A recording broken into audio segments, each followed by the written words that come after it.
Please subscribe to my channel to help me grow. The phone buzzed on my nightstand at 12:14 a.m., slicing through the silence so suddenly that my heart lurched as if someone had grabbed it with cold fingers.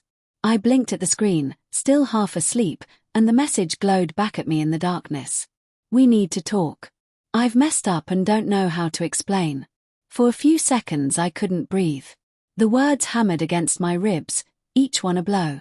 My hands trembled as I sat up in bed, the blanket pooling around my waist. A sour, metallic taste spread across my tongue. I knew those sentences.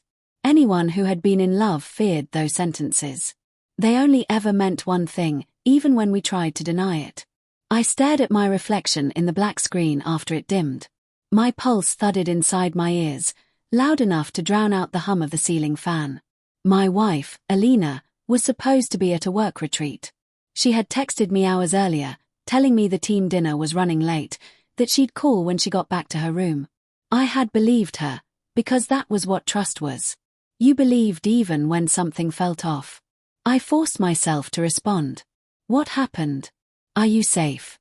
The typing dots appeared, vanished, reappeared. Every second stretched like wire pulled too tight. Finally, I don't know how to say it in text. I'm so sorry. Sorry. The word struck like a shard of glass. My throat burned. I climbed out of bed, pacing across the wooden floor, each step a dull thud. Memories flickered through my mind. Her sudden need for privacy with her phone.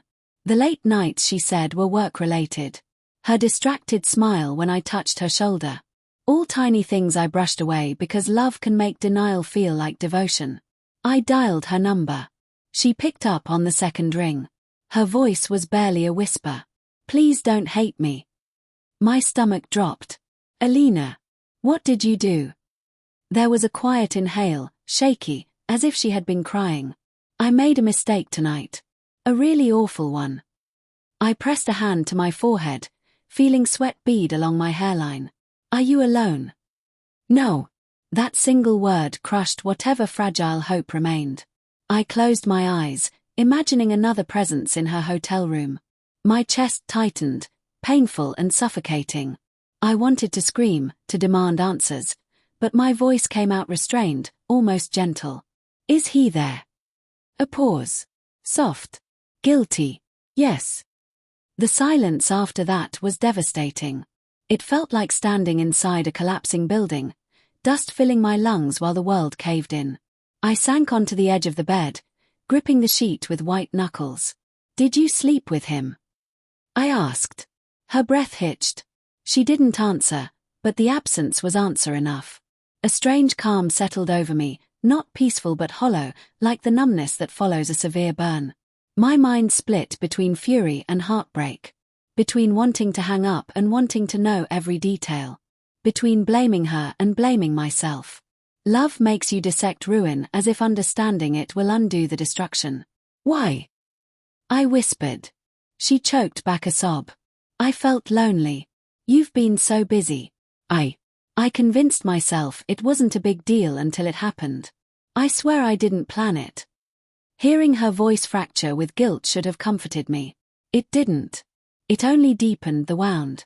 Because she still sounded like the woman I loved, even while ripping me apart. I'm coming home tomorrow, she said. We need to talk in person. I know I ruined everything. No, I replied quietly. You didn't ruin everything. You ruined trust. And that's worse. When the call ended, the night felt colder. I sat in the dim room surrounded by shadows that now felt alive with doubt, betrayal, and the echo of a marriage cracking in half. Yet beneath the devastation, a strange clarity rose. I wasn't going to beg. I wasn't going to break. I would listen, assess, and decide if the woman who shattered me was still someone worth rebuilding anything with. By sunrise, I realized something important. Her mistake would shape our future, but I would determine it. And that thought, quiet but firm, was the closest thing to peace I had left.